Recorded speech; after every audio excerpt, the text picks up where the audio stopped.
Accident और गिरना यह हमारी ज़िंदगी का एक हिस्सा है और इस एक्सीडेंट के बाद जो तकलीफ़ आती है, जो प्रॉब्लम आती है, उसे अगर समझदारी से हैंडल कर लिया जाए तो तकलीफ़ कम से कम होगी, उसकी प्रॉब्लम कम से कम होगी, परेशानी कम से कम होगी।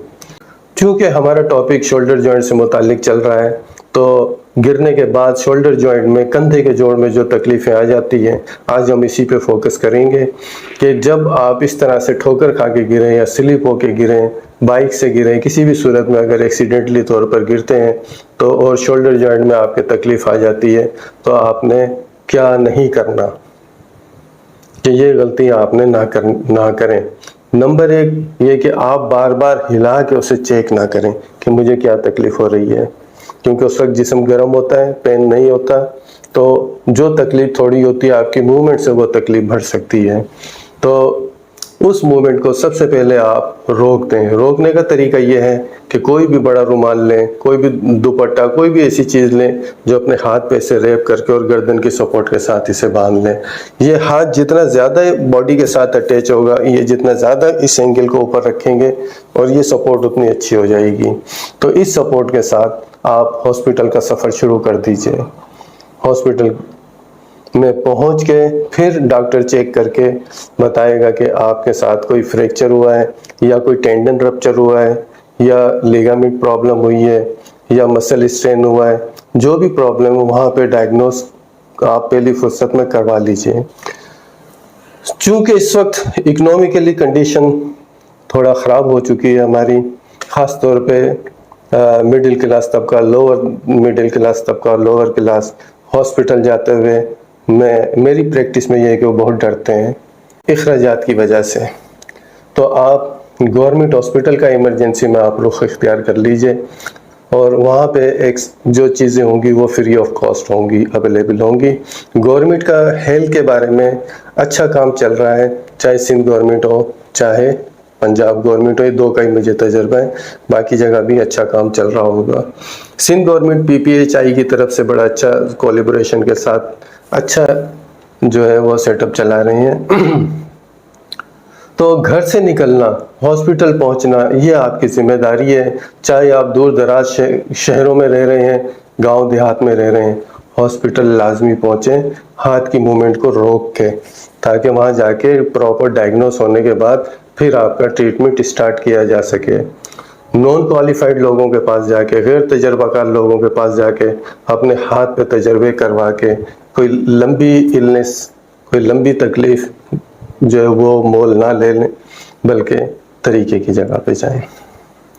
अब यहाँ पे आके जब आपकी डायग्नोस हो जाएगी तो फिर मैनेजमेंट आसानी से हो जाएगी। अगर खुदा न खास्ता यहाँ बोन का फ्रैक्चर आ जाता है, हड्डी फ्रैक्चर हो गई, टूट गई, तो आप इस पे प्लास्टर वगैरह ना करवाएं तो ज़्यादा बेहतर है। ये हॉस्पिटल में ही आपका फैसला होगा। ये जो नॉन क्वालिफाइड और कुछ लोग अगर यहाँ प्लास्टर कर देंगे तो एक बड़ी पेचीदा सी जगह है। अगर यहाँ टाइट प्लास्टर करते हैं तो यहाँ की खून की सप्लाई रुकती है, हाथ मुतासिर होता है। सिलो अगर कोई लूज प्लास्टर करे तो उसका कोई बेनिफिट नहीं आता है। तो एक थोड़ी पेचीदा सी सूरत हाल होती है शोल्डर जॉइंट की, और फ्रैक्चर है तो उसका ऑपरेशन ही उसका बेहतरीन हल है।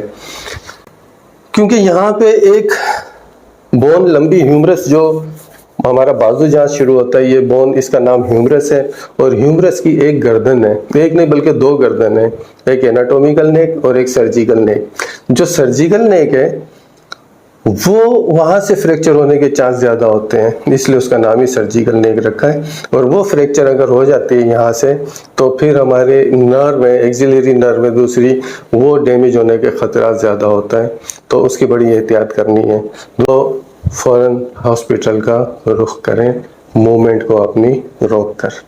तो आज का हमारा टॉपिक यही था कि अगर गिर जाएं तो किस तरीके से हमने मैनेज करना है। ये मुतासिर होता है तो आपका पूरा हाथ ही मुतासिर हो जाता है। वैसे तो जिस्म का हर हिस्सा ही इंतहाई अहमियत का हामिल है, शोल्डर जॉइंट ख़ास तौर पे।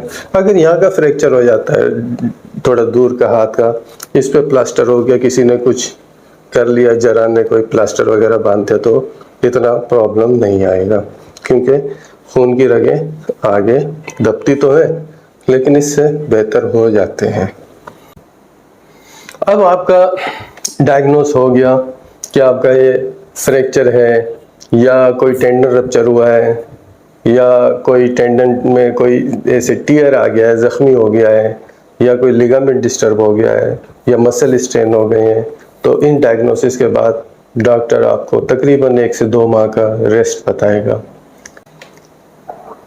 तकरीबन 1.5 साल पहले मैं खुद बाइक से गिर गया था। बाइक से गिरने के बाद यहाँ फ्रैक्चर हुआ। फ्रैक्चर होने के बाद जो है मैं भी हॉस्पिटल पहुंचा। एक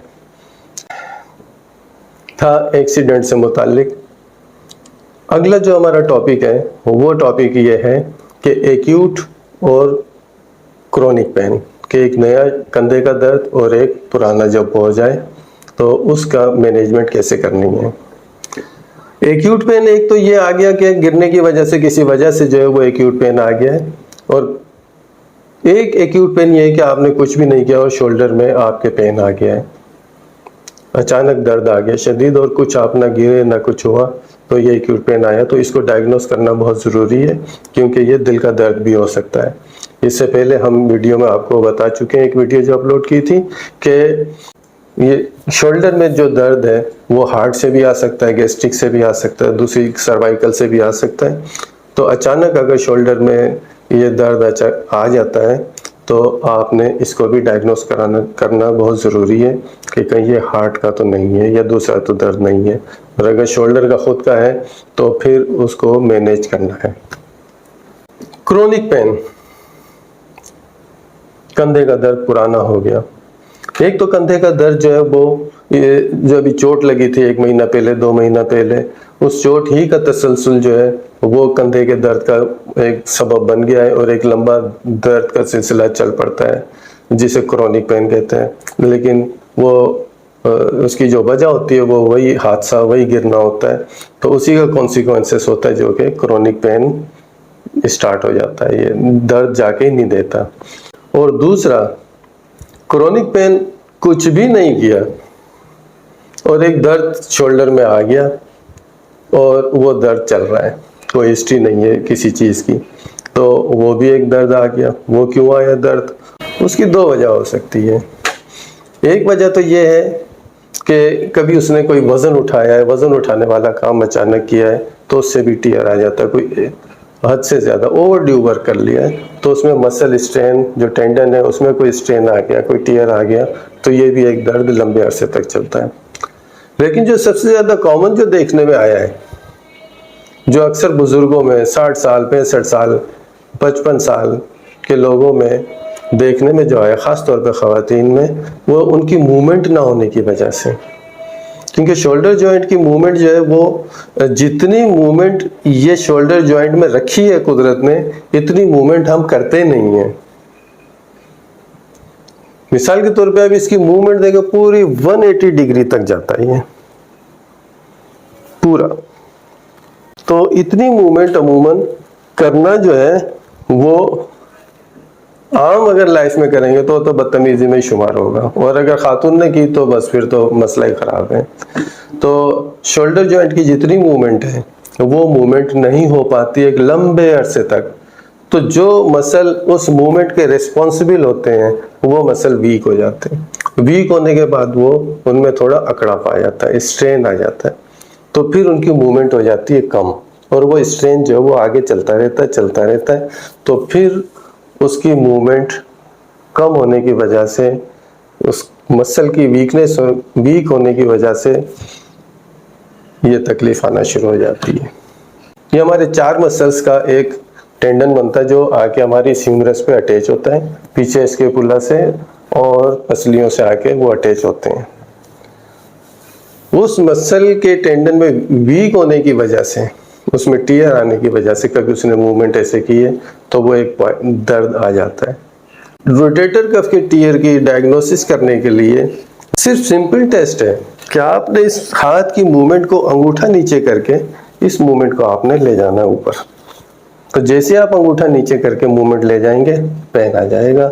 समझ लेना कि रोटेटर कफ के टेंडन की तकलीफ है, उसमें इन्फ्लेमेशन आ गई है। फ्रोजन शोल्डर में और ये जो रोटेटर कफ की जो टेंडन है, इसमें डिफरेंशिएट करने का तरीका यही है कि इसमें तमाम मूवमेंट होती है, कुछ मूवमेंट पे पेन होता है, जबकि फ्रोजन शोल्डर में हर मूवमेंट पे तकलीफ होगी। फ्रोजन शोल्डर का हो और क्रोनिक पेन रोटेटर कफ का हो, ट्रीटमेंट में थोड़ा सा फर्क है। जो ऑस्टियोआर्थराइटिस और फ्रोजन शोल्डर का दर्द है, उसमें जॉइंट में कॉर्टिसोन, लॉन्ग एक्टिंग कॉर्टिसोन और पीआरपी या पीआरपी प्लस हाइलोरोनिक एसिड, इसके मिक्स करके ये शोल्डर जॉइंट में इंजेक्शन दे देते हैं। पीआरपी का तरीका ये है कि आपके ब्लड से प्लाज्मा निकालते हैं और उसी प्लाज्मा में प्लेटलेट शामिल हो जाते हैं, बाकी जो चीज़ें हैं वो अलग हो जाती हैं। तो उस प्रोसेस से प्लाज्मा और प्लेटलेट का ये मिक्सचर इसको इंजेक्ट कर देते हैं शोल्डर जॉइंट में। नी जॉइंट में भी करते हैं, शोल्डर में भी करते हैं। तो इंजेक्शन जो है जॉइंट में चला जाता है, जिससे कि जॉइंट की लुब्रिकेशन बहाल हो जाती है और पेशेंट पेन फ्री हो जाता है। लॉन्ग एक्टिंग कॉर्टिसोन इंजेक्शन से भी पेन फ्री हो जाता है 50%। ये दोनों ट्रीटमेंट जो है इंजेक्शन वाले, ये 6 महीने से 1 साल तक चलते हैं और 50% है कि दर्द दूर हो जाए और 50% है कि दर्द दूर ना हो। दूसरा, मेडिसिन इंजेक्शन, पेन रिलीफ हो रहा है, अब आपने शुरू कर देनी है इसके साथ फिजियोथेरापी। जो एक्यूट पेन है उसमें फिजियोथेरापी अभी नहीं करनी, उसमें रेस्ट करना है, कोई एक्सरसाइज नहीं करनी है। 1 महीने से 2 महीने के बाद जब आपकी तकलीफ ठीक हो जाए, जो इंजरी है वो बेहतर हो जाए, फिर आपको डॉक्टर बताएगा कि आपने फिजियोथेरापी शुरू करनी है और एक्सरसाइज शुरू करनी है। फिजियोथेरापी के साथ आप एक्सरसाइज भी शुरू कर दें, होम एक्सरसाइज, घर पे ही एक्सरसाइज शुरू कर दें। वो एक्सरसाइज जो घर पे की जाती है वो हम अपनी वीडियो में अपलोड कर चुके हैं फिटनेस बाय फिजिशियन के चैनल पे, जिसका लिंक डिस्क्रिप्शन में दे दिया है। शोल्डर जॉइंट आज हम कंप्लीट कर चुके हैं, जिसमें हमने बताया आपको कि गिरने के बाद, एक्सीडेंट के बाद जो चोट लगती है उसमें क्या एहतियात करनी है, क्या आपने मूवमेंट नहीं करनी, मूवमेंट रोकनी है, कपड़ा चादर जो भी उससे आपने मूवमेंट रोक के हॉस्पिटल का रुख इख्तियार करना है। हॉस्पिटल जाके डायग्नोसिस कंफर्म करानी है। 1 से 1.5 महीने का आपको डॉक्टर रेस्ट देगा और उसके बाद जब 2 महीने के बाद, 1 महीने के बाद डॉक्टर आपको फिजियोथेरापी जो है बता दे तो फिजियोथेरापी स्टार्ट कर लें और साथ में फिर एक्सरसाइज शुरू कर लें। और क्रोनिक पेन जो किसी गिरने की वजह से नहीं बल्कि टेंडन में इन्फ्लेमेशन की वजह से ऑटोमेटिक जो आ गई है, ऑस्टियोआर्थराइटिस की वजह से, लिगामेंट में प्रॉब्लम की वजह से, इसमें लोकली इंजेक्शन भी दिए जाते हैं और मेडिसिन भी दी जाती है और फिजियोथेरापी भी। लेकिन मेडिसिन और लोकल इंजेक्शन ये कम से कम इस्तेमाल करने हैं। फिजियोथेरापी लंबे अरसे तक अफोर्ड नहीं हो सकती, टाइम का प्रॉब्लम है, तो करना ये है कि फिर एक्सरसाइज पे जाना है। तो तमाम एक्सरसाइज शोल्डर जॉइंट से मुताल्लिक जितनी है वो हमारी चैनल पर अपलोडेड है, आप वो देख लीजिए। उम्मीद है कि शोल्डर जॉइंट से मुताल्लिक जो मालूमात है वो आपकी समझ में आई होंगी, पसंद आई होंगी। तो चैनल को सब्सक्राइब कर लीजिए, विद बेल आइकॉन क्लिक कर लीजिए विद ऑल नोटिफिकेशन, ताकि मुस्तकबिल में जो हमारी वीडियोज़ हैं उससे भी आप मुस्तफ़ीद होते रहें। नेक्स्ट टॉपिक हमारा जो होगा वो नी जॉइंट पर होगा, घुटने के दर्द पे, क्योंकि इसकी बहुत डिमांड आ रही है कि घुटने के जोड़ पे जो है वो कुछ हमें बताया जाए। ये भी लंबे अरसे तक चलता है। तो अगली वीडियो तक के लिए अल्लाह हाफिज़।